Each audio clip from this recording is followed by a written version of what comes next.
Meeting to order. All right. So, do we have anybody from the public? I don't think anybody from the public online either. Let's see. Is it time to do elections already? It is. Before we really go any further. And Mr. Chairman, I think they just put that on the agenda for fun. It's probably not time to do that. Just disregard what it's written. Before we do the election of officers, if we could vote Dylan into the meeting. So Yes. he could We participate. could do that without the election of office and for. Yeah. Okay, all right. I'll move to accept Dylan as a remote participant in the meeting. I second the motion and call for a vote. All those in favor say aye. Aye. All those opposed? You may join us, Dylan, remotely. Greatly appreciated. Yes, I have a doctor's appointment in Lynchburg this afternoon, so I want to make sure I get there in time. Thank you for putting this in your schedule today.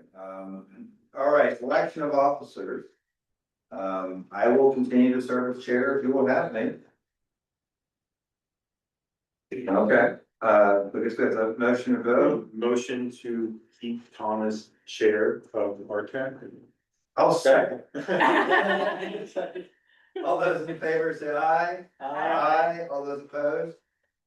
Motion carries. Excellent. Thank you, everybody. Who'd like to be vice chairman this year? We have one with a doctor's appointment currently. Would you like to remain vice chairman? I have no problem continuing in the role as vice chair. However, if someone else is interested, I also have no problems with that. Nobody seems to be crawling the walls for it, so I motion to appoint you as vice chairman for another year. Can I get a second? Second. All those in favor say aye. Aye. All those opposed? Congratulations. Aye, thank you. Very contested. Okay, well, now that we have the officers sorted out, is there any housekeeping items that the TJPDC wants to do before we go into minutes or anything else? Just introductions. Okay. We'll go around the room. Sandy, you want to start? Sandy Shackelford, you got over to start. Tom Eklund, Louisa County. Mike Murphy, John.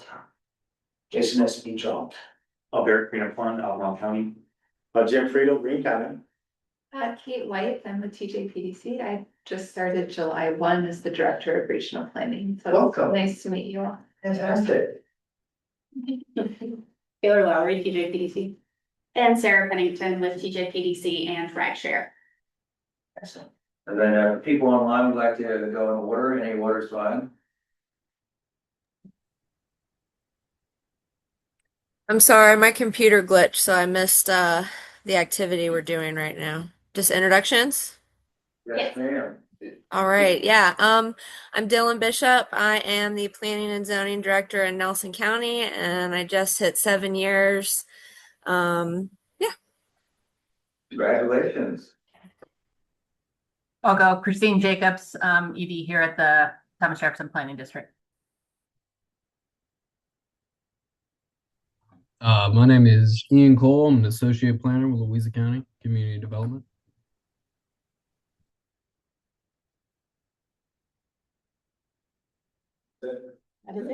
All right. Well, thank you, everybody, for coming and visit us on this beautiful day. Has anybody had a chance to read the minutes? And if so, does anybody have any comments for the minutes? Well, in that case, I motion to approve the minutes as written. Can I get a second? Second. All those in favor say aye. Aye. All those opposed? Excellent. We are ahead of schedule. Review of board second members and alternatives. Okay. Yes, so this was included in your packet. Just, we want to make sure every year we have the most up-to-date roster. So if you have any changes as to who is your voting member and who is your alternate, just let me know. Looks like, yeah, looks like it, all the regular voting members are staying the same. Does anyone, Albert, do you guys have an alternate yet? We We have been including Tanya, but I didn't know once Jessica had joined. We have not discussed RTAC, so we can do that actually. Okay, I'll follow up with you, no problem. Anybody else have any changes? Obviously, we know from Dylan that we will be waiting for an alternate there, but. All right, Yep, that's easy all. peasy. Excellent. All right, now our favorite topic of them all, remote electronic participation. Again, this is an annual policy that is adopted by the commission. They will be, I believe, adopting it or hopefully adopting it at their meeting on Thursday. So this is mostly an informational item. I did confirm there are no changes since last year. So we just wanted to make sure that everyone is aware of it. The key things here are that we can hold complete virtual meetings, which we usually elect to do in the winter, but everyone has to keep their cameras on during the meeting to be counted as present. Also, as Dylan demonstrated earlier today, if you do have to participate remotely, we do ask that it is for one of the listed reasons and that you do disclose that for the record of the meeting. But those are kind of the main, I believe, key factors. But again, just wanted to put it in front of you as an annual reminder of the policy. Excellent, thank you. I think the winter time always works out. There's always seems to snow. Yes. around our- It is hedging our bets. So, alrighty, well, I guess we'll move into the rural long-range transportation plan. And Taylor, if you don't mind, can I share a little bit about last night? Yes. I'm sure that everybody's reaching out to your county administration is being reached out by the TJPDC and your elected and appointed officials. I presented the rural long-range transportation update to the Board of Supervisors for Louisa County last night. The recommendation that I have is that we defer the vote on the goals. We still go over everything today, but that we defer the goals and objectives vote until the November meeting, so that we have more time to gather more feedback from our elected and appointed officials, considering we just got all the information like mid-July. And so that would be my push and some direction that I've gotten, unless anybody has any. Does anybody have goals and objectives and they're just ready to roll, or does everybody feel like they could use a little more time to go over that with the proper individuals? I mean, I think we probably want to have the time just so that our elected bodies can weigh in and if they see anything that they want to add or change. Okay, good deal. So keep that in mind. Taylor's gonna give us an excellent presentation of all the things that we did back in 2017, 2018, I guess we're gonna do again. And then we'll just take all that information back and then we'll come back in November and have a vote. Take it away. Thanks for letting me steal your thunder. Yes, of course. I appreciate that introduction. Good afternoon, everyone. So excited for this fiscal year 27 rural long-range plan update. This afternoon, we will walk through the overall planning process, an overview of demographic and commuter information for the region, which was also included in written form in your packets for today's meeting, draft goals, and then next steps. Before we jump in, I just want to thank everyone who's already reached out with questions, suggested revisions for some of the documents that we've sent your way. I really appreciate it, and that's what we're looking for in this plan update, is to be able to collaborate with you all on this. So please chime in with any questions at any time. All right, so what is the rural long-range plan? The rural long-range plan serves as the long-range vision for transportation improvements and investments across the rural jurisdictions of our region. It's an opportunity to look at our regional transportation network together, to identify local priorities for transportation and incorporate projects over the next 20 years. The last time we adopted a rural long-range plan was in 2018. And at the establishment of the rural long-range plan program itself, it was actually intended to support local jurisdictions in completing the transportation chapter of the local comprehensive plan. So that's certainly available as an option again for you this update, if that's something that your jurisdiction would be interested in, just let us know. I also want to note that while this plan is not federally required, it is strongly encouraged for us to complete it by both state and federal partners.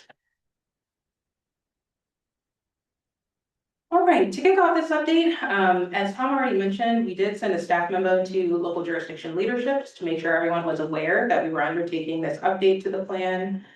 You all, as RTAC, you serve as the advisory committee for the Rural Transportation Work Program, and the plan is ultimately approved by the Thomas Jefferson Planning District Commission, which is made up of elected officials for your local jurisdictions.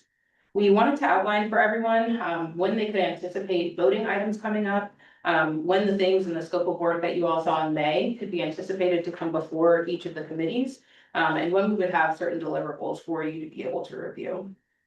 So this schedule represents or attempts to illustrate the items that are in that scope of work. Any questions on the schedule and timeline? I was going to note about the action, but Tom already covered that. Yeah, sorry, I jumped ahead a bit. I thought it was a good segue, but and I think that having till November will give everybody time to review it. And I very much ask all the members to reach out to the TJPDC as you're getting feedback. And so that way we can come to the meeting in November and go, these are the edits we want to make. Right. Let's go ahead and move it up. I'm trying to think,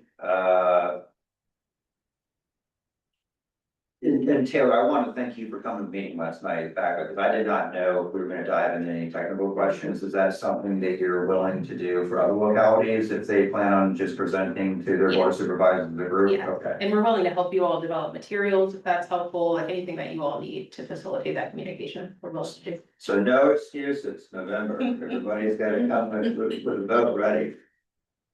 If you're pushing the goals and the objectives approval back to November, can you keep moving on the other items, or are they dependent on having that approval first? So for the most part, we can keep moving. The only thing that would be changed from this is we were anticipated to have objectives for you all also today.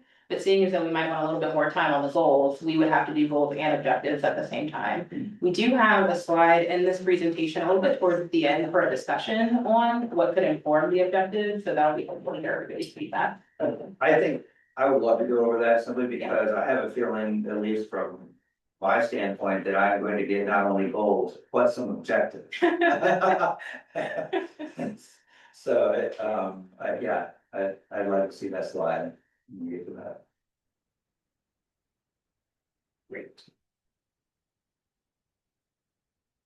Right, and then other concurrent planning efforts that we know are ongoing. The TJPDC is currently completing a regional housing study, which is great timing. There's a lot of really great data that some of our staff have already developed for each of the member jurisdictions that we can incorporate into this plan. We know Greene County and Louisa County are working on comprehensive plan updates. Nelson County working on an update to zoning and subdivision ordinance. And then Albemarle County and the city of Charlottesville independently create and completing mobility studies. Are there any other general planning efforts that you all have going on that maybe we didn't capture here? The Louisa County Planning Commission for the last 4 meetings was working on some growth management tool. So at some point this fall, that might see some daylight. It might come out of a work session into let's discuss it about the possibility of adoption. I don't necessarily know, we're not intimately involved whether there's any transportation related impacts, but that is a large thing that we are working on to protect the rural and agricultural character we have in Louisa County. VDOT is doing two, will most likely do 2 pipeline studies in the rural areas. And I agree with Louisa. Is it time for some more skills then? I'm also looking over at our document. Well, we're trying to just do things now instead of studying them. That's exciting. That's the quote of the meeting right And I will say that, part of it is engaged in a prioritization process for transportation initiatives that intersects with parts of this plan. So,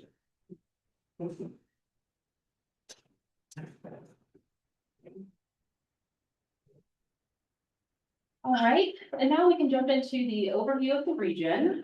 So staff pulled primarily American Community Survey census data to look at population and overall demographics for the region. So as you all already know, the TJPDC covers 6 jurisdictions in our planning district, the planning district 10. That includes Greene, Nelson, Albemarle, Fluvanna, Louisa, and the city of Charlottesville. This plan will cover the rural jurisdictions, so anything outside of the urbanized area. However, as we go along, you all will also see information for the city of Charlottesville, considering a lot of the regional travel is also traveling into the urban core. So we didn't want to exclude that. It's kind of hard to separate the two things. But the intent of the plan, and all the recommendations will be for the rural jurisdictions. All right, so, as I said earlier, a written compilation of all the data was included as a combined file in your packet for today's meeting, and that represents sort of the first draft of the existing conditions that we put together for this plan. We've heard some of you already put some feedback on those materials, but there's certainly still time left to continue to review and send any other revisions our way as we work on finalizing this between now and your next meeting. So the first thing we'll talk through are population and projections for the region. We've had a steady growing population over the past several decades. As of 2024 census data, over 266,000 people live in the TJPDC region. Walden Cooper projections anticipate continued growth with the regional population expected to reach over 340,000 residents by 2050. The table on this slide illustrates population and projections by individual jurisdiction. Louisa County is projected to experience the highest growth rate in our region, while Albemarle County will experience the highest increase in total residents and approximately half of our region's anticipated growth. Noted at the bottom of the table are growth rates for the region and Virginia as a state, and as you can see, we're expected to outpace the growth rate of the state and our region. I thought that was important to mention. When Virginia first started facilitating the rural long-range planning process, one of the core goals was to help coordinate land use and transportation improvements. So one of the key components of that, of course, is where people live and housing availability. So for most households, housing and transportation are the two largest components of the household budget. The reasons we make decisions about where to live are not just based on the cost of our housing itself, but it could also be based on where our job is located. It could be based on where our family and friends are, or access to other destinations around there. So there are a couple different factors that go into how people make decisions about where to live. Median housing costs vary considerably throughout the region. The housing costs are the highest in the city of Charlottesville and Albemarle County, which together also act as a regional employment center for. So as previously mentioned, we are currently conducting a regional housing study at the TJPDC, where there will be more granular data as far as housing goes, and also local strategies for housing policy. This slide is taken from a presentation that was given by the Virginia Deputy Secretary of Transportation. One of this administration's goals is affordability over the next 4 years, which again touches on housing affordability, access to jobs, and multimodal transportation options. So I thought this was a helpful graphic to be able to go through that. According to the presentation that she provided, the average annual cost of transportation for a 2-car household in Virginia could be upwards of $20,000 when you incorporate the cost of the vehicle, insurance, tolls, parking, and all of those. It could be even more if you live in Northern Virginia. That little pink section there on the graphic is additional parking and tolls for Northern Virginia region residents. Households with the ability to be car free have on average much lower annual costs. All right, so now we will look at some of the census data for each of the jurisdictions, sort of an at a glance for each jurisdiction. So Albemarle County is the largest jurisdiction by population and land area. As of 2024, the total population was just under 115,000. The median age was 39.7 years. Median household income was 104,000, and the amount of households with no vehicle available was 4.9%. For the city of Charlottesville, they serve as the urban core and the center of the Charlottesville-Albemarle Metropolitan Planning Organization. Total population was around 45,000. The median age in Charlottesville is 33.1 years. That's the youngest in our jurisdictions. Median household income just over 74,000, and the percent of households with no vehicle available at 11%.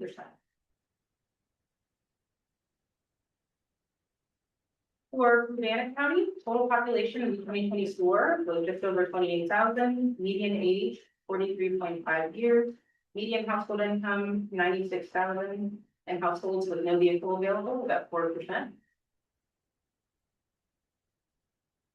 For Greene County, as of 2024, total population was 21,000, median age was 40.3 years, median household income at $89,000, and households with no vehicle available at 3%. For Louisa County, the total population was just under 40,000, median age 44.8 years, median household income around 86,000, and households with no vehicle available 3%. And for Nelson County, the total population was 14,732, median age 51.3 years, median household income 72,000, and households with no vehicle available 6%.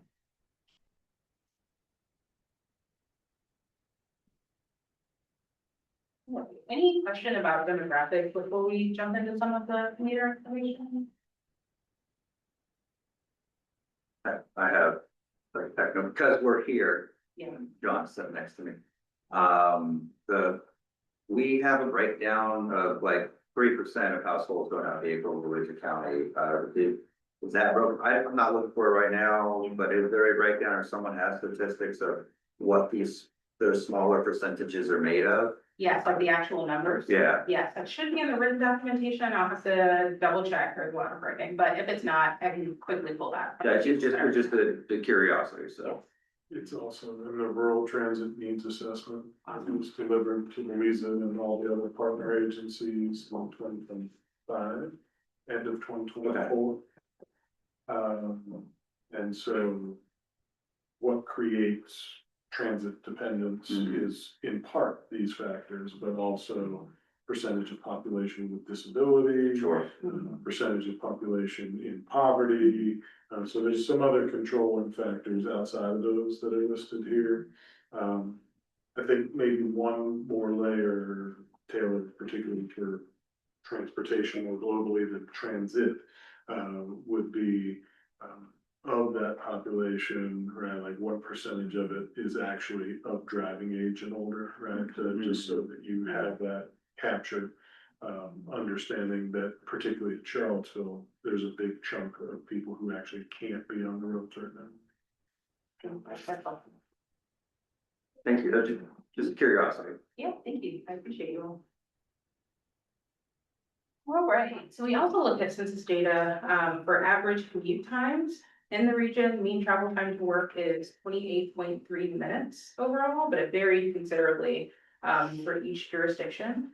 So Albemarle and Charlottesville have the shortest average commute times and the highest percentage of workers who work from home. The region's more rural counties experience longer average commutes, with Louisa's average commute time being the longest. And also notable is that Nelson County has a significant share of their residents that work from home. And if you look to the right on the chart at the bottom, it has Virginia and the United States, the percent of workers who work from home. A lot of our jurisdictions in this region are higher than both the United States and Virginia percentages. Taylor, is that the most refreshed data point you can get on work from home? Because obviously major employers here and all over the country are, taking a different approach to return to work initiatives, and I'm just wondering how this slide and this data points and look when we see the 2026 numbers. Yeah.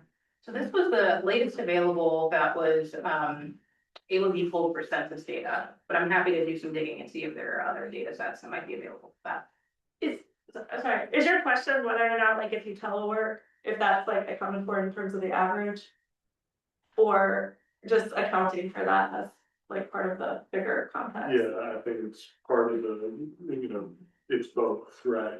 Is it part of the average, is a math question, right? But the bigger question is, when it comes to transportation, are they part of drive time traffic, all that kind of thing, of course.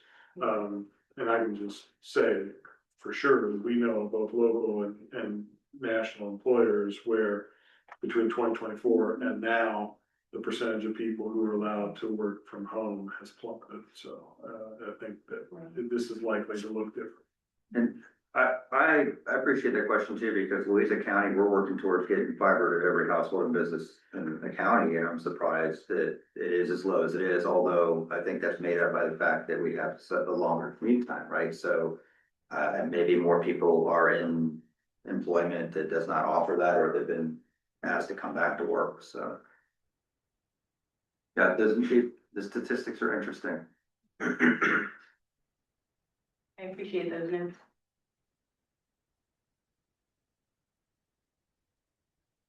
All right, so what we did for the first iteration of this high level meter analysis was we used data from Census on the Map. So that is an interactive web map that anyone is able to access. It does breakdowns of commute related data, and we pulled it for every jurisdiction in the region, just to get a high level understanding of where people are traveling between home and work. And so this data is based on administrative employment records, federal administrative records, Census Bureau data, and it links where workers live and where they work. Now, there are a handful of limitations for these, so I wanted to point that out for you all to keep in mind as we talk through some of these. It puts one person and one job together, and it assumes that one person has one job. That's one limitation. This also only represents commuter-related travel, so if people are traveling for any other trip purpose, that's not going to be represented in this data here. It also indicates where people work, so where the location of their job is, but it doesn't say how they get there, like what roads they use, and it doesn't say what mode they use to get to work. This is also based on employment records, so if anybody is self-employed, they are likely not captured in this data set either. And so we wanted to start here just to get an idea about where people are traveling both within and outside of the region. And then what we'll do as far as next steps is we are working on scoping a streetlight analysis to show us a bigger picture of all travel. So we can see more trips and not just work-related trips. So we will have something that will supplement this at a later date. We kind of wanted to give you all a heads up on that. And the latest year available for this was 2023. All right, so the first thing we used this data for was to update a regional commute matrix that was included in the previous rural long range plan. So a version of this table was in the last plan from 2018. This table shows the movement of residents between their home location and work location within the region. It also shows how many resident workers in each jurisdiction travel outside of the TJPDC region as a whole. You'll see some of those locations on the slides that'll follow this one. Just under a third of the residents in the TJPDC travel outside of the region for work.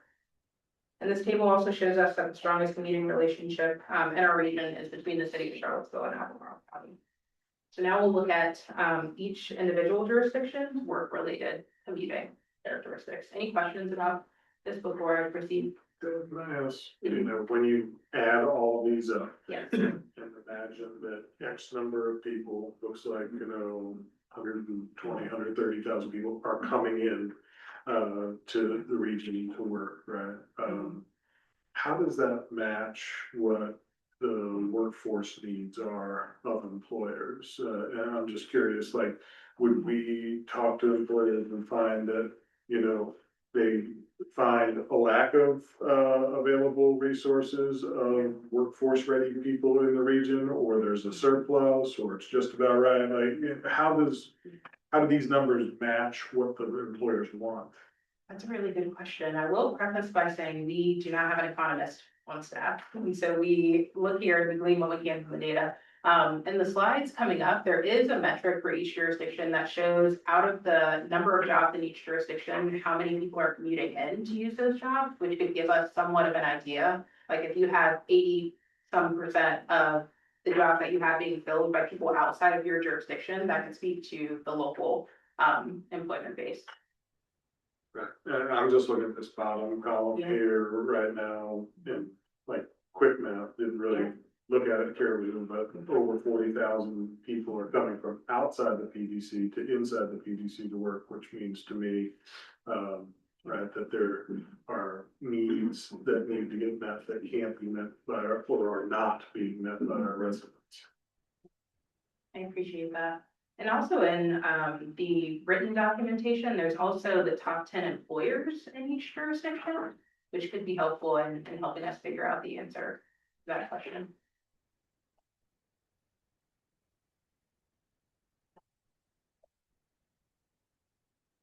All right, so before we jump in to these, I want to talk through how to understand this graphic and these percentages. So the commute in portion on the left is actually just what we were talking about, following up on Mike's question. It represents how many individuals living outside of a jurisdiction commute into that jurisdiction for work. So that number on the left is calculated as a share of jobs located within the jurisdiction. Living and working within the jurisdiction, so the one in the middle, and commute out, the one on the right, are calculated as a share of employed residents. So those two use the same denominator, so they will add up to 100%. Does that make sense? How did you all treat UVA as far as geography? I realize it lies in the city limits. Some of the addresses were never part of the city and part of the county, and they're not on either person's tax rolls. What did you do there? So the data for this gives us total jobs for each jurisdiction. And so we did not pull it at a granular level where it would show us employers specifically, just jobs that are located within a jurisdiction, so that have an administrative address located in a particular jurisdiction. So you would imagine hospital employees to be people traveling to the city, even though most of the hospital never became part of the city. Okay. Limitation of this. Yeah, okay. Okay. So with that being said, for Albemarle County, we see 8%. We did note here both percentages and actual numbers so that you can see sort of a level of scale for these. So 65.8% of workers commute in to Albemarle County. And then out of the employed residents for Albemarle County, 40.5% of residents both live and work within the county, and 59.5% of employed residents commute out to another jurisdiction for employment. Also on this slide are top worker origins. So for the people who work in Albemarle County, where do they live? And you'll see Albemarle County, Charlottesville, Fairfax, Henrico, and Richmond. Fairfax was an interesting one for me that came up for a couple of our jurisdictions, so I thought that was notable. And then top commute destinations for resident workers that live in Albemarle County include Albemarle, Charlottesville, Fluvanna, Greene, and Louisa.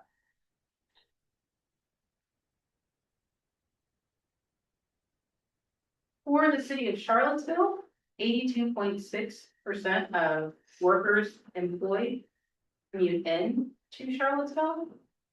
34% of Charlottesville's employed residents both live and work within Charlottesville. And 66% of resident workers in Charlottesville commute outside of the city for work. Go ahead. What do you want to say? I thought you had a question. Oh, no. 10.2 square miles. I mean, they got it right. We've got top worker origins and top commute destinations on here. For Fluvanna County, 63.4% of workers commute in. Out of the employed residents in Fluvanna County, 16.6% both live and work in Fluvanna, and 89.4% of employed residents of Fluvanna commute out for work.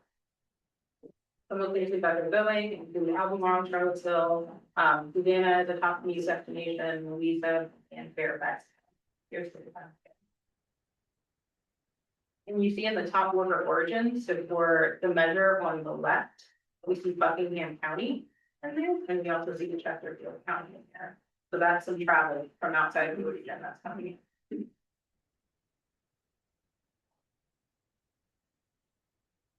For Greene County, 62.4% of workers are commuting in for those jobs. Out of the employed residents of Greene County, 17.1% live and work in Greene, and 82.9% commute out. Some of the places that they're going outside of the planning district would be Fairfax and Orange. Places where people live that work in Greene County would include Orange, Madison, and Rockingham. Those are additional jurisdictions outside For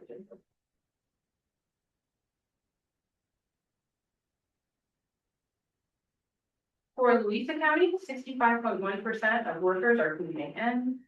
Out of the employed residents of Louisa County, 23.9% of residents both live and work in the county, and 76.1% commute out of the county.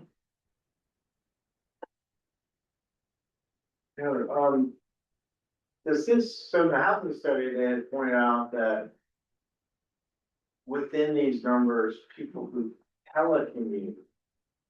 So they may work from home and actually not drive, but they work out of the county in this data, correct? Yes, this does not specify any work from home agreements, any certain number of days per week that they might be making this trip, doesn't give us that.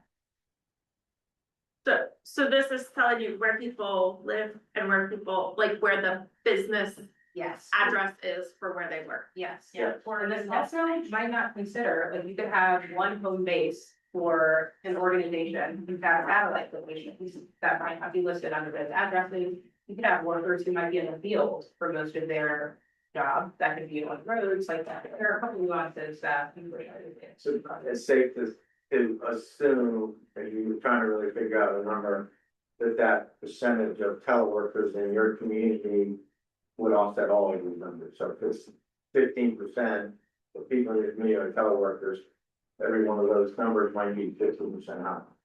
Maybe. Good. Could be. A good question, I appreciate that. We did reach out to, VDOT's Transportation and Mobility Planning Division as well about what data is available for commuting to look at, and they did tell us that this was the best that got, that's something to be available. Question, when Sandy agrees with me. How is the city of Richmond not a top commute destination for Louisa County out of? So they might be in the top 10. I think I included 10 maybe in the written documentation. I'll have to look. There are also places surrounding Richmond that might not be the city itself, like Henrico, places that are in Richmond, like MSA. So that makes sense. It makes more sense. Probably one could go like it when you said downtown city. Yeah, it's probably 6, 7. And I'm happy to send you like the Excel export that shows like number and percent for every three. It doesn't have to be this week. It could be next week. I would be fascinated to see that if it is mine. I'm happy to do that. Happy to share that with you. Great question, you all. All right, and then for Nelson County, 55.7% of workers are commuting in. Out of the Nelson County employed residents, 25.8% live and work in Nelson, and 74.2% commute out to other jurisdictions. So with Nelson, we'll see some locations that we haven't seen yet represented in these worker origins and commute destinations list, including Amherst, Augusta. We see Lynchburg is there as well. And so I think it really goes to demonstrate how we have ties to places outside of our region as well. All right, before we jump into the section about the goals, any other questions about the commuting data? I really appreciate all the questions that you all already have. Okay, so past plans, even though this is not a federally required plan, past plans have aligned with the federal planning factors that are outlined in federal code. Those are the ones that are listed on your screen, and the graphic with the rectangles. So you'll see these reflected in the draft goals that we shared for your review. Alignment or anything that we can do to point to these really goes a long way in helping to demonstrate usefulness and the ability to articulate when we're doing things like federal grants. Our plan with some of these. So on your screen are the draft goals that were also included in your packet and circulated for review. I do want to note no changes have been made to these as of yet, but we have received feedback from Albemarle County staff because they have us some feedback for these. So I'll note those as we go along. For goal 1, safety, improving the safety of the transportation system for all users by reducing crashes, fatalities, and serious injuries.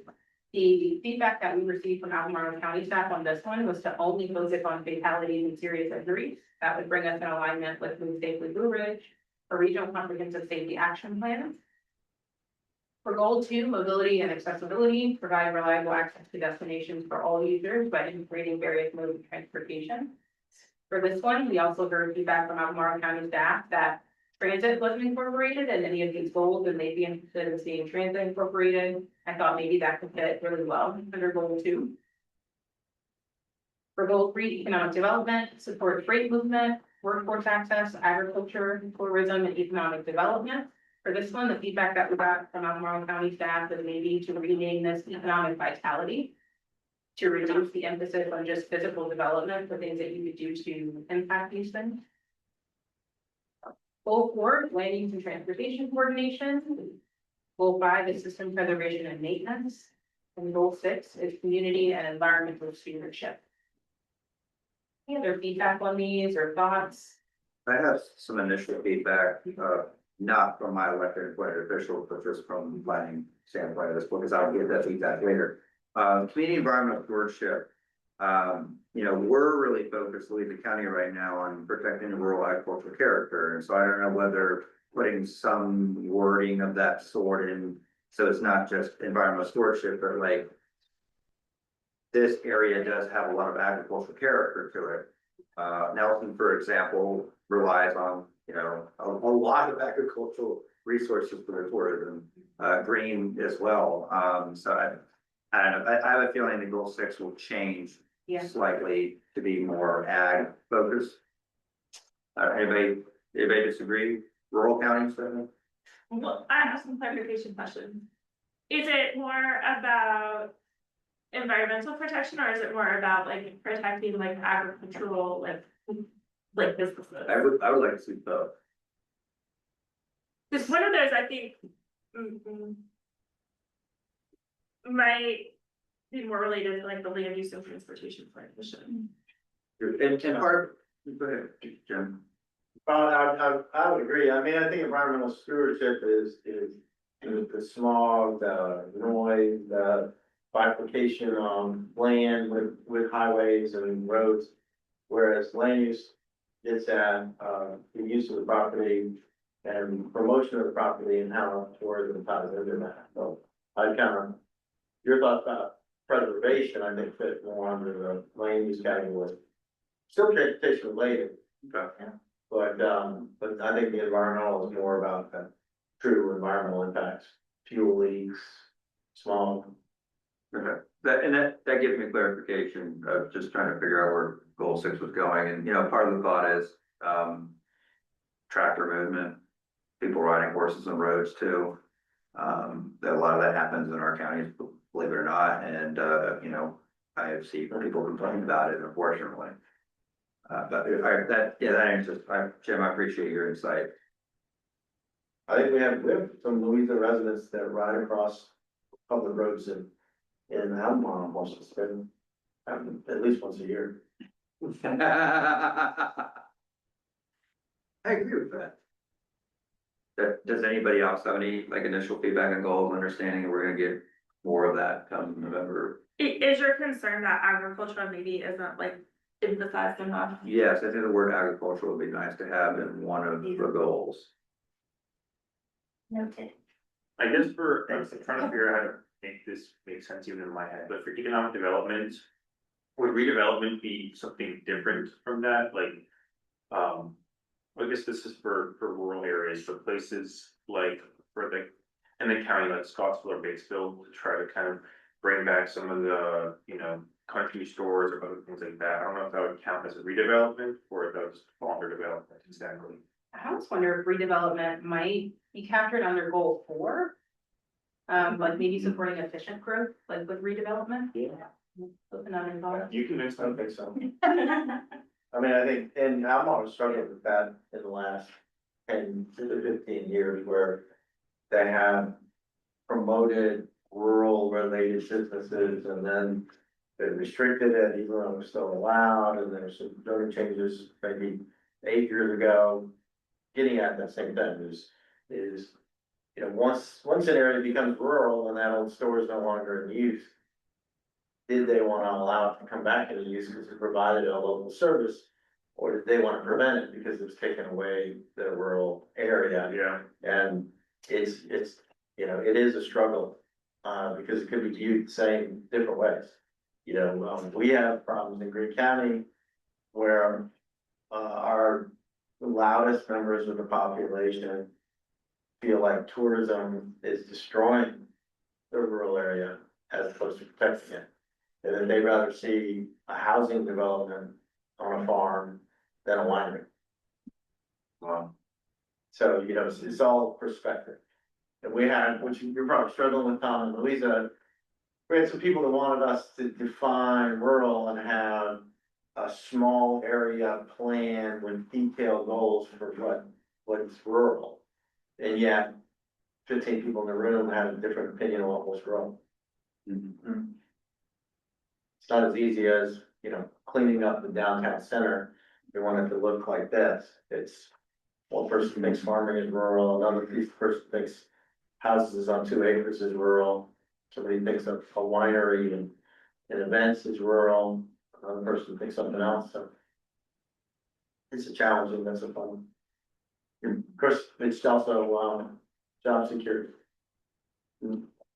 Listen, I could see, just listening to some of this feedback, that there might be a tension within goal 4, the way it is now, sort of between, supporting like what we would say is transportation efficient way of use, and maybe like the other sort of value that seems to be coming up as like, respecting like the local context and culture that might be more rural and agricultural in nature. So I don't know, just thinking through that, it might make sense as you have these discussions that those end up being split out into 2 separate goals. So to Tom's point, the agriculture is mentioned under economic development, which is typically, you would think of things like 151, where you have agribusinesses. But preserving rural character, maybe you could add a little more, we could flesh that out a little more under land use and transportation. Because one is preserving something and the other is promoting an aspect of it. and you're absolutely right, because one locality might go, we want to preserve agricultural, and we think that wineries do that, and then the other might, just like Jim said, so, one of the reasons I kind of threw that out there is I didn't want to start the conversation with us in here, like what are things that are poking out. I think we're just gonna have to wash it out as we talk to elected appointed officials. I mean, does anybody right now feel as if we're gotten direction that the goals are pretty good the way they are? Okay.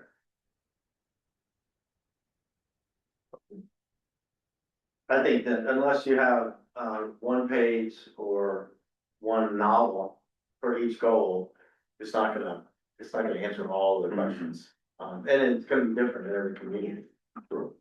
Yeah, I mean, just, as we were talking, we have people who have no problem with a rural church that has 200 people who come at the same time and meet at the same time, and events and picnics. But if you put a winery next door and have the exact same number of people, that's the end of the world.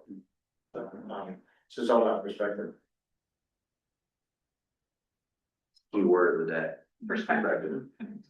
So we'll summarize all this feedback and send it around to everyone so that you have it to be able to reference if it's helpful, in your conversations with your elected officials, to say here's some feedback that TJPDC has already gotten. You can provide that. So that's a good way to conclude this. So when we're getting feedback, do you want every member of RTAC to email that to you before the November meeting if we can?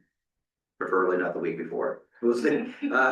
And then we can maybe flush out an updated version of that to share with everybody before we vote. Do you have like a target date that you think in mind that would work if we're gonna vote in November? Would it be like middle of October, end of October?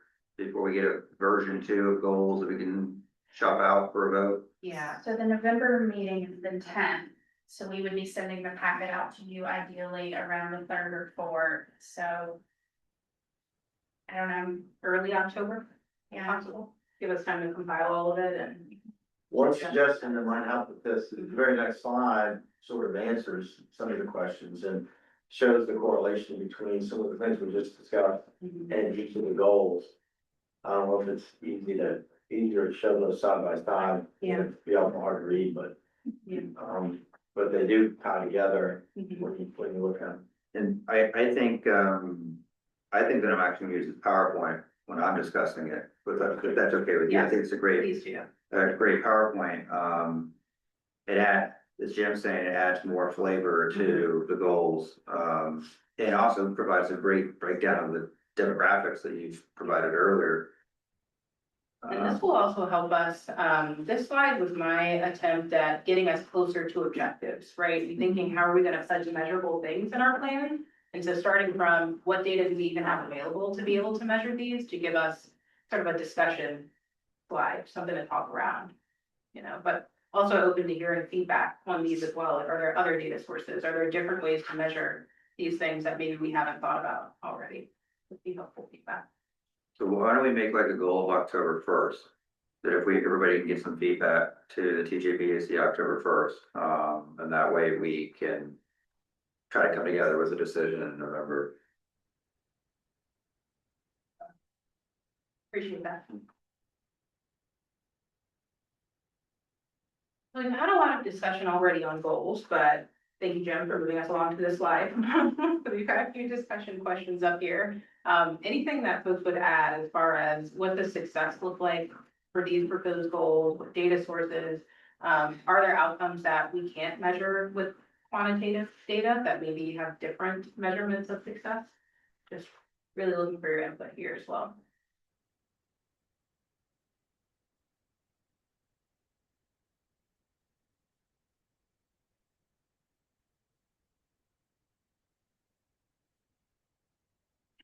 If you're only looking at fatal and serious injury crashes, you may kind of tricky because you're only looking at where the incidences, and specifically I'm thinking like in the towns or in the growth areas. Thinking about like the multimodal infrastructure, you might not be able to capture like safety benefits associated with like improving the built infrastructure for people to walk around in a growth area, for example. Is reliability for economic development, the reliability of the same commute time every single day?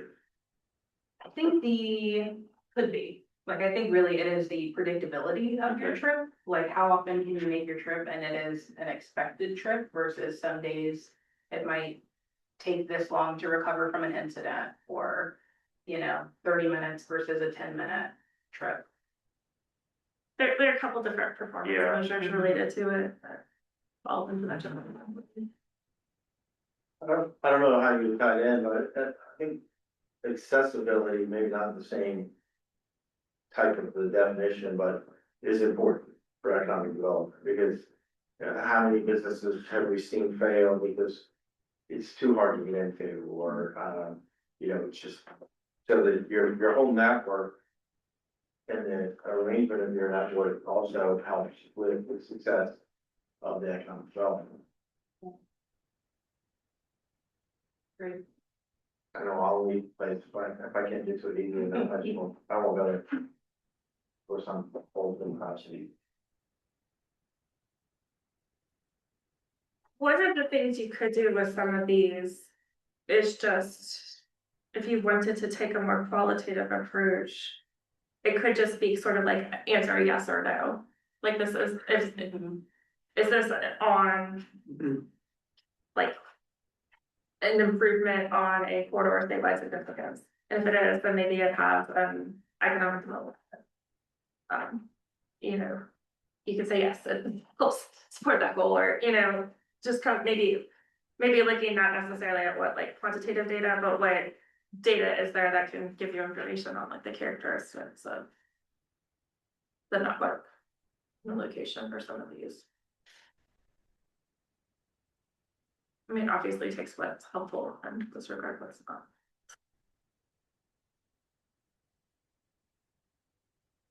Outside of Charlottesville, infrastructure condition is important, but outside, in many ways, the localities control. We work with our partnership at VDOT, and we all know that they're overfunded and have a lot of money. So you can get at just about anything, but at least call the representative and ask. The smallest little crack in the road, and they'll rush out and get it complete. But I mean, it's important, it's valuable. It's also, we've seen it in some of our comprehensive plan development exercises. People don't understand the relationship between certain aspects of government and agreement. And you, as a locality, you be careful about promising something outside your plan. And maybe with this one, some things that I've thought about for system preservation and maintenance, like maybe one of the questions we could try to answer with this is, will these projects maybe increase like a maintenance burden? Will it enhance the network that we already have versus give us more? That makes sense, but something I've rolled around a little bit. One of the other thoughts I had is you could almost use it often kind of like a multiplier, sort of like how they do land use of smart scale, where like if there are other needs, and there's also like a system preservation and maintenance need that like gives it a little boost of priority. You do make a good point. From a GitOps standpoint, it benefits us as localities to keep adding all this pavement, and yet they don't have the money for the pavement we have now. And the way the structure's set up, they don't really have a good way of staying down, so. We're part of the problem. At least Louisa.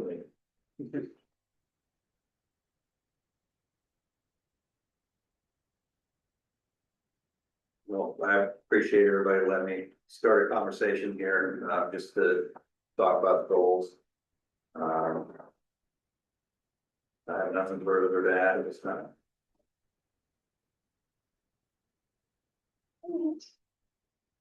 Let's see. I apologize for that. And with that, I believe that was my last slide. So as far as next steps, the commission will get an iteration of this presentation in the same draft of existing conditions that you all saw. So given that we want to press pause on the vote for now, they will not be taking action on the goals at their meetings. They will get an overview of all the information that you all got an overview of today as well. For your November RTAC meeting, so we will hopefully have finalized goals and objectives for everyone to discuss around, consider, and improve.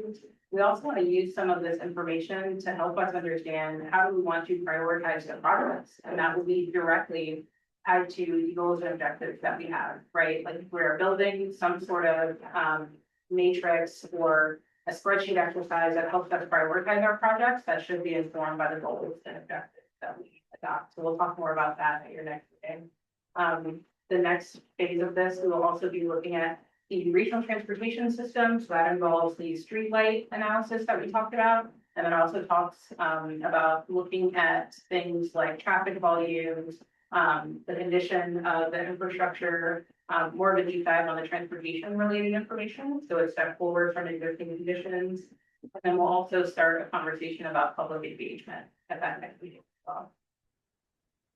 Any questions? I really appreciate everyone being so engaged and asking really great questions. And I'm very happy this is recorded. So we can go back and rewatch it. Thanks. We'll hopefully get you good information for October 1st and vote November 10th. I appreciate you all. Thank you.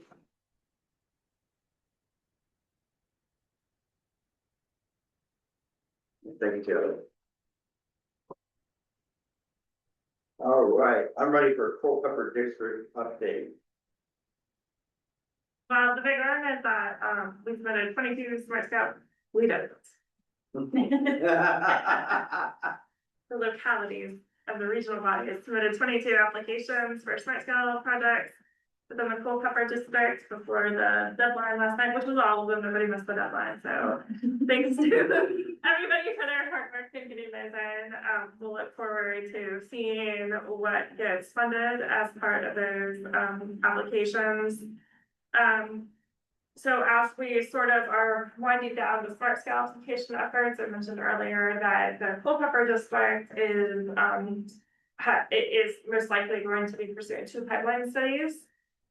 within the TJPDC rural area. The first one is with Greene County, looking at the 607 intersection. Primarily that is 29 and Cedar You go, man. Cedar Grove, yeah, Matthews Mill, thank you, Jim.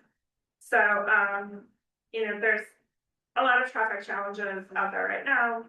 We've done a study there before, but we wanna do a more focused study, just looking at that one intersection, and there's a lot of additional development and traffic volumes that's expected in the near future. Then the other one is with Louisa County at Shannon Hill and 33. And do you wanna say anything about what's going on at that intersection?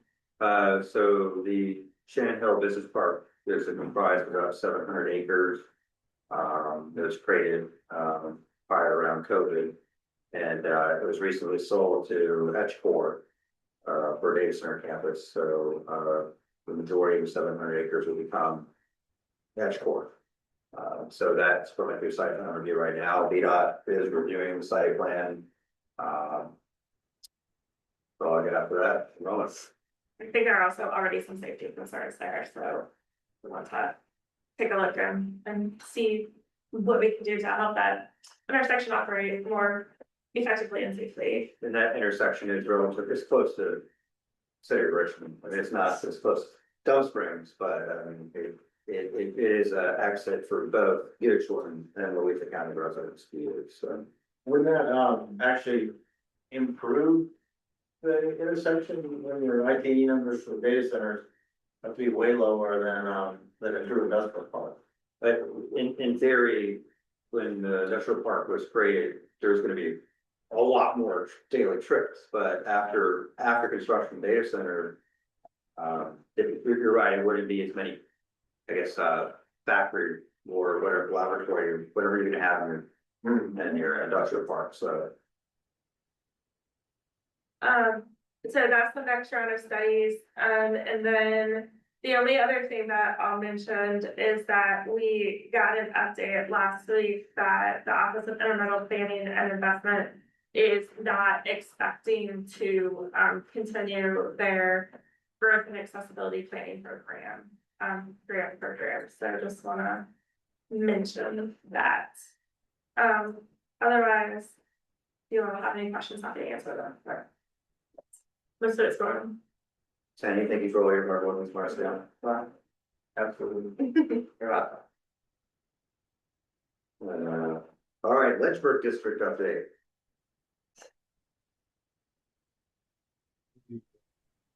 Yeah, can you guys hear me? Yes. This is Kelly Rowan, the planning manager for Lynchburg. Sorry, I was a little late. We also are submitting smart scale applications. We had 21, one in Nelson County. And yeah, we were working a little too close to the last hour yesterday, but they're in. We also are looking at pipeline. So for this area, I believe we just have one pipeline request that will be in Nelson County, looking at 29 and Route 6 River Road intersection. We will talk with Dylan and the county more at our fall planning summit that we have in just a few weeks, just to make sure we're in agreement on, the extent of that. And we're obviously coordinating with our CTB member as well on getting that study location approved. I think that's all for now. We're kind of in that, wrapping up one thing, moving into the next round of things. Thank you very much. And thank you for all your help with Smart Scale. All right. We need to reschedule some meetings. Well, as Taylor and I, but mostly Taylor, was working on the schedule for the rural long range plan. And we were thinking about the possibility of a survey for public engagement. As we were laying it out, we realized that if we kept our meeting schedule exactly as is with the February 2nd meeting, we would essentially be asking people to complete a survey during the holidays.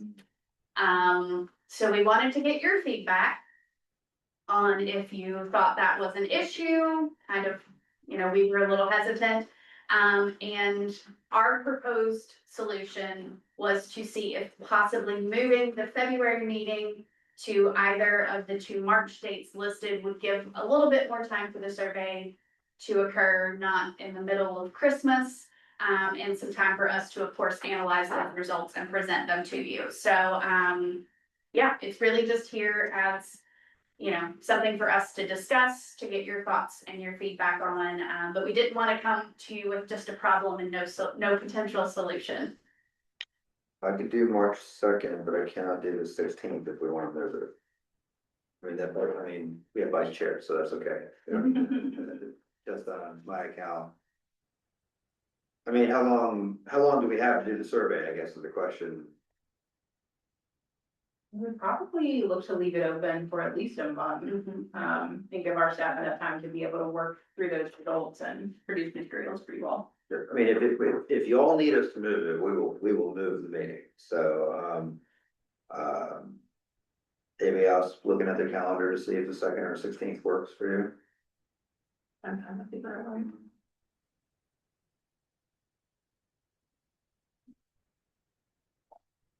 So if you're not, I'm not remember something. I'm okay with March 2nd. Okay. Sounds like March 2nd. We'll work with the majority, so we super appreciate it. We need a second for second. Oh, yeah. Oh, is it actual vote or? It is an. Oh, we actually, Yes. oh, okay. Yeah. I move that March 2nd be the date for the meeting. I second the second. All those in favor say aye. Aye. All those opposed? All right. Well, we certainly appreciate your flexibility, of helping us make sure that we have enough time to adequately get feedback for this plan. So thank you again for that. Well, thank you for your flexibility on the member meeting and giving feedback for the goals. Yeah. Round table, big group moment. Dan, you want to start? No, I don't think I have anything in addition. I'll go ahead and start. So as I mentioned earlier, the planning commission, the last few months in work sessions, we're working on growth management tools. The board has tasked them to come up with options. More information will be forthcoming. But I don't have anything really from a transportation standpoint to speak about. So I will turn the floor over to John. Can I ask a question real quick? Those growth management tools, do they include anything like access management or transportation related items that would change or impact growth? Not at this time. Mainly looking at zoning, tweaks to the zoning ordinance. We've added 5,000 acres and counting to our ag coastal district since September of last year. And we are continuing to grow the number of acres from 5,000. We're looking at TDRs, PDRs, all things. And really it's just gonna be the planning commission is looking to provide options for us to discuss. So I apologize, it sounds kind of vague, but I haven't been in the weeds working on it. The planning commission's been doing a lot of heavy lifting and I think more will come out. But the November meeting, I'll probably have more information to share.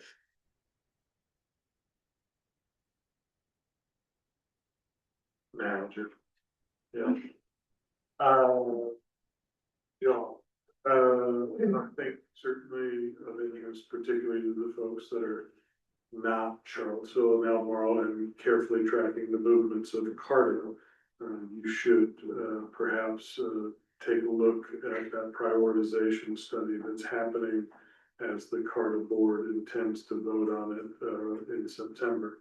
There's a special meeting of that board in August 24th, which will revise some of those priorities. While some of that is likely to weight some services for Charlottesville area transit that don't touch you. jaunt services are part of those priorities as well. And Carta is having a discussion about how do they demonstrate the value proposition and incentivize your participation in some future version of Carta. By including some of the projects that have origins and destinations outside of the footprint of Charlottesville and Albemarle. So happy to talk with anybody about that who had specific questions. I was out in Louisa County talking a little bit about it just a couple of weeks ago.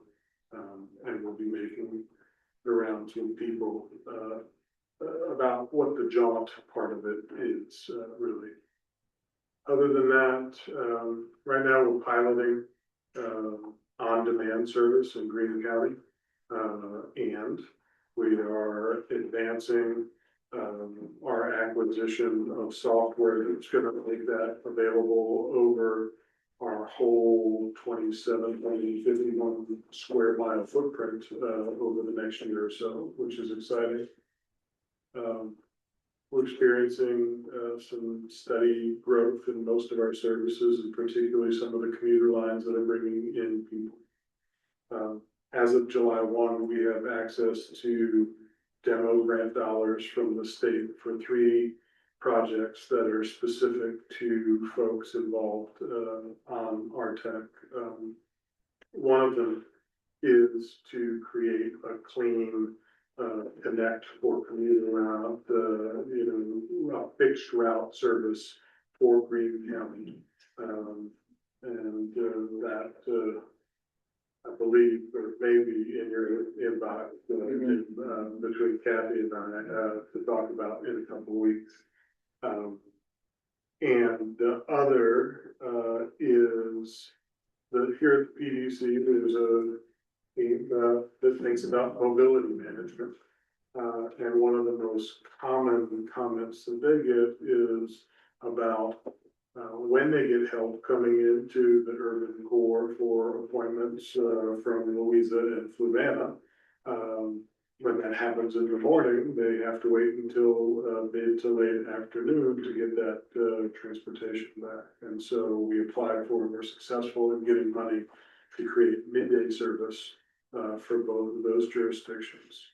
And at the same time, we're going to engage in a little bit of planning period during the next 6 months, and then be able to deliver for 18 to 24 months on the service end of it. The idea of making the service slightly earlier in the morning and later in the afternoon so that it really can be a real workforce service, and insert the midday service for people who are coming in more so for appointments at the medical center or for other types of appointments. So more to come on those projects. Other than that, mostly business as usual. Thank you. All right, for Albemarle, the big thing that I'm working on right now is we've been trying to implement that VDOT law about using unpaved road funds for things other than paving. So we're going to the board on September 2nd with the proposal to do what we call the unpaved road improvement program. And we're gonna suggest roads to the board, recommend roads to the board that staff thinks that could be on a no pave list for a few years. It wouldn't be a permanent thing. So we're looking at that and trying to workshop how to best work in this new law and for processes. And the other big thing is that we are starting to scope our multimodal transportation plan, which will include rural area transportation as well. So that's in the very early stages. Jessica Dimmick is spearheading the effort. Right now, we're kind of just figuring out what it's going to entail. We're all going to be working on with the city as well for potential forward stuff. So it'll be a cool effort, I think, over the next 2 or 3 years. I think I hear a future presentation. About you, Rick, about unpaved road stuff? About everything. I think. You had said previously, once you have maybe a better handle on the Yeah. unpaved road stuff, that you would be willing to share with the group, so. Like a 5-minute flow chart, I have one part already done, actually. I gave it last week. I could do that in, I guess, November meeting. Okay. Sorry to put you on the spot. No, that's it. no, I already. It's interesting because we're gonna try to make it work with rural rustic so that it's not two separate programs, but it's one thing where there's two separate, I guess, options for roads, so. Fingers crossed it works. Have you identified?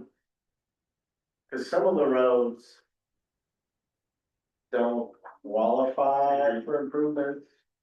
Some of the roads may qualify for improvements, but. Topographically. Yeah. Drainage wise, easement wise may not really benefit from the improvements.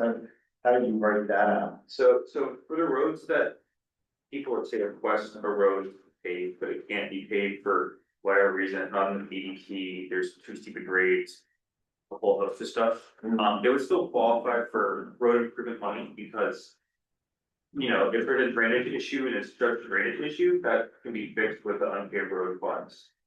That doesn't mean a road automatically qualifies to be a rural rustic, it's supposed to go through the whole process and the whole review. But this is a way for us to address some of the issues we have in the county where it really is just like one corner is really, really bad. Or there's a section where every time it rains, we have a giant washout, so it's more. Kind of focused spot improvements, it's not reconstructing a whole road, it's looking at the spot improvements. And some people, we have a lot of people like, Commissioner, Lonnie Murray on the planning commission.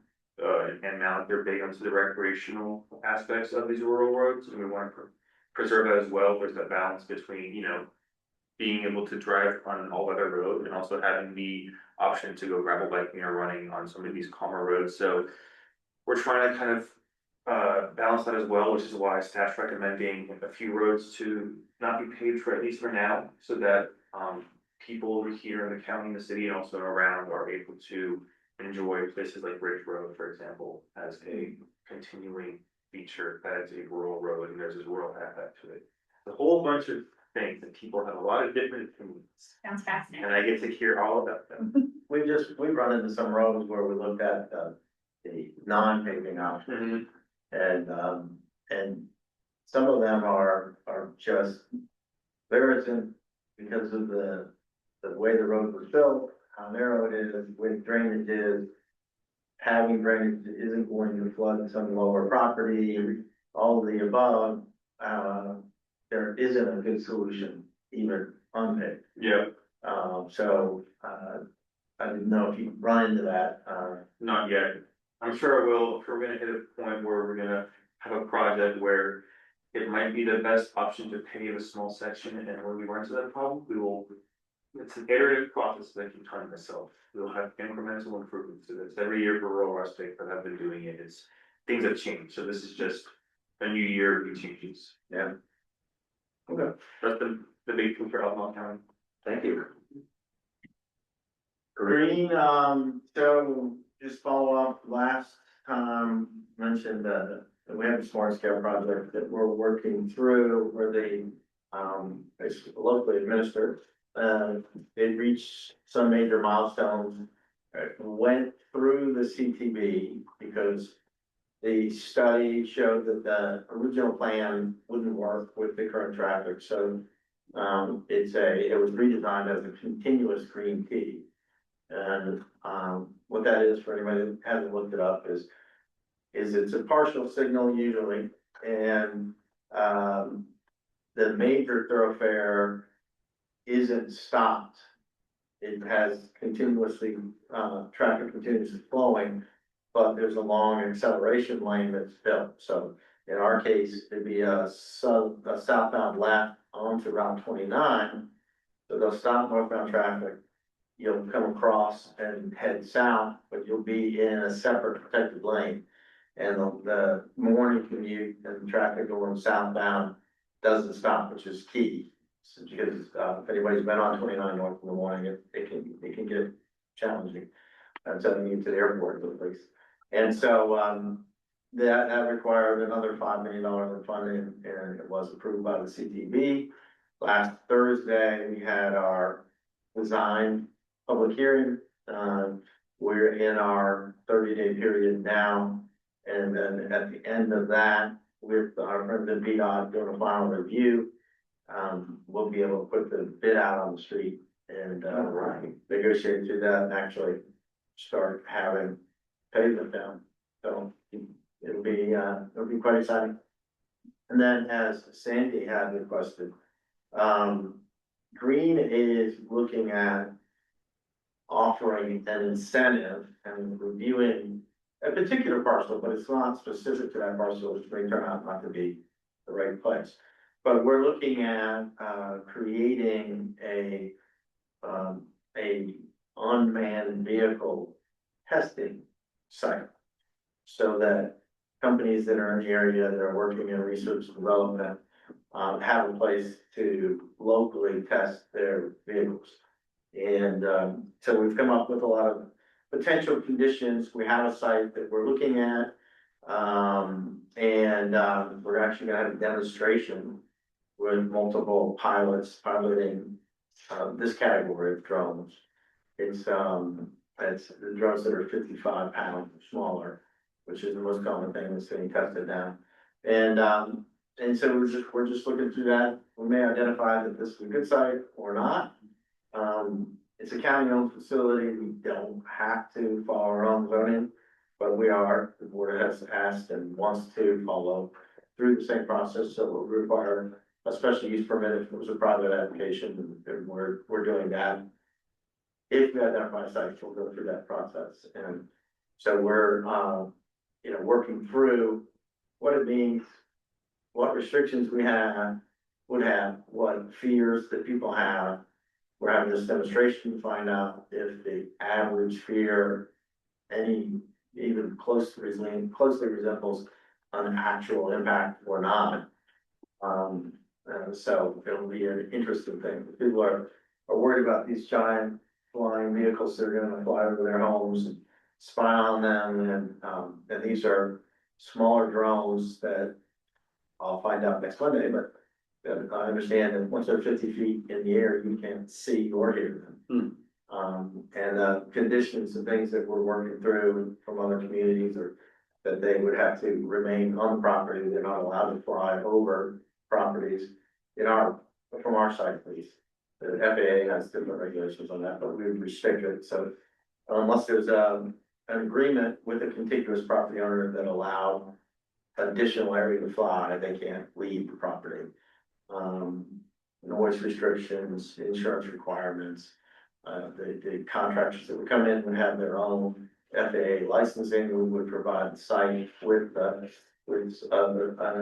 improved or larger than normal ceiling, so that it provided the benefit that they were looking for. So we manage all that, and they come in and manage themselves.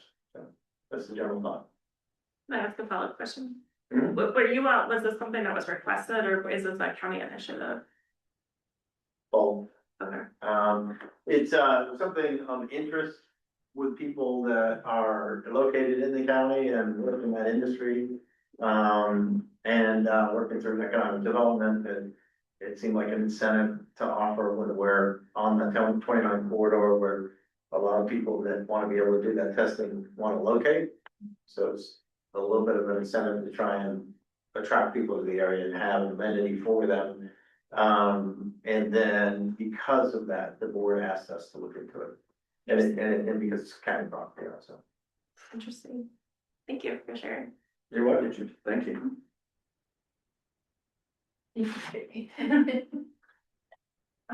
Additional updates on our end, the NPO submitted an application, a build application for a Ragana River Bicycle and Pedestrian Bridge. This I believe was the fourth time we submitted it, and we did hear back unfortunately that we were not selected again this year. Just wanted to provide that update. We also have a new CTP member, his name is Jim Moy, as of July 1st for the Culpeper District. He is out of Mineral, Virginia. That's exciting. There's not a bio or anything up yet on the CTP's website, but he is serving in that role now. Those are my two main updates. I just have one quick one for our ride share. We are currently, as of 4 days ago, just launched our August carpool contest that we're doing. So any folks who are carpooling through our app for the desktop, and they log those trips are then entered for additional opportunities to win $100 gift cards. So we're excited. It's always fun to kick off the new fiscal year with something. This is the earliest we've done one before, but I think it is really capitalizing on some of the momentum we had from programs last year. So yeah. Very cool. Dylan, tell us all about Nelson. Yeah, so for Smart Scale, like Kelly said, we're doing one application this round. One of the bigger one we were looking at was recommended in Colleen, some R cuts. I'm a big fan. I was a big fan of this project, and after learning more about it, it was the I might get these numbers a little bit off, but I think in the Lynchburg district, or in our district, it was the 16th and 28th rated POIs out of the top 100 in the district. So part of the issue is, one landowner with multiple businesses, various access points and purposes on one side, they don't support it. So we had a pretty spicy meeting with them and VDOT, and tried to come up with potential solutions, but we had board members there and everything. And anyway, ultimately, the county determined that we weren't supporting that one this round, and that in the interim that there might be other less impactful improvements that are identified in the Safe Streets for All. So that's kind of in the works right now. But the one application we do have is on 151 for Rockfish Schooling.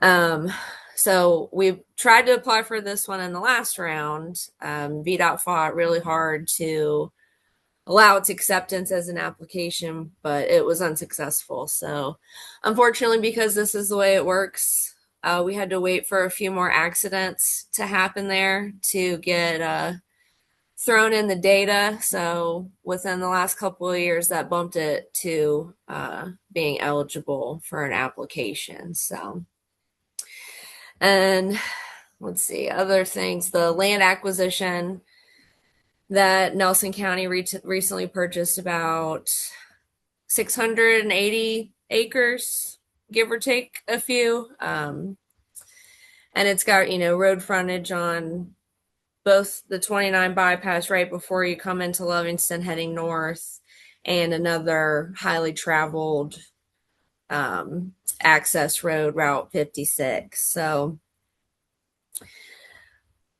everybody in the county is looking to initiate, really collaborative strategic planning, community driven process to, determine how that property is going to be developed. So there's no plans right now. We're just starting building relationships more with, the EDA and the service authority.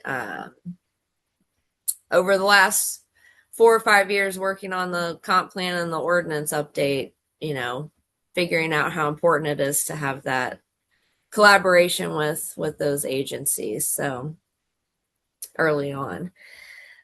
Currently under construction, we have a smart scale project on the 29 bypass. When you're heading north where Oak Ridge Road is, and most people probably know that as the lock-in road, lock-in property. So that's an older, from a few rounds ago, that got funded.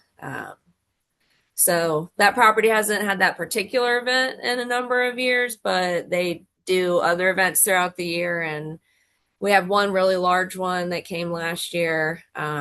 I think it's Valley of the Seven Stars. So they're planning on returning this year. So, and that should be completed in the next few weeks. And then our, zoning and subdivision ordinance update, of course, have our public open house scheduled this month. So we're about to get the first final draft.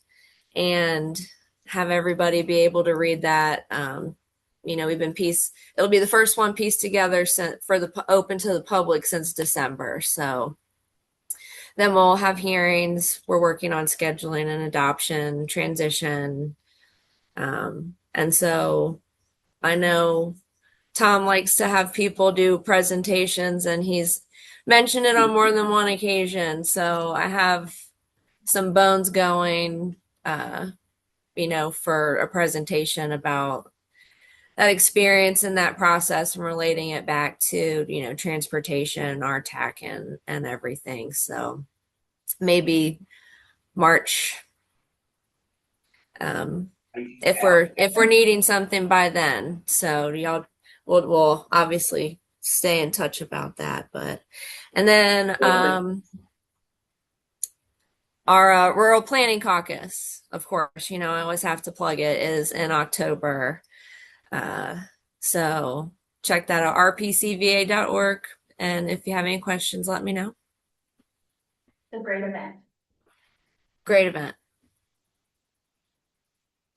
Dylan, thank you. You got a lot going on, and thank you for your sacrifice and volunteering for the March meeting. We'll take you up on that.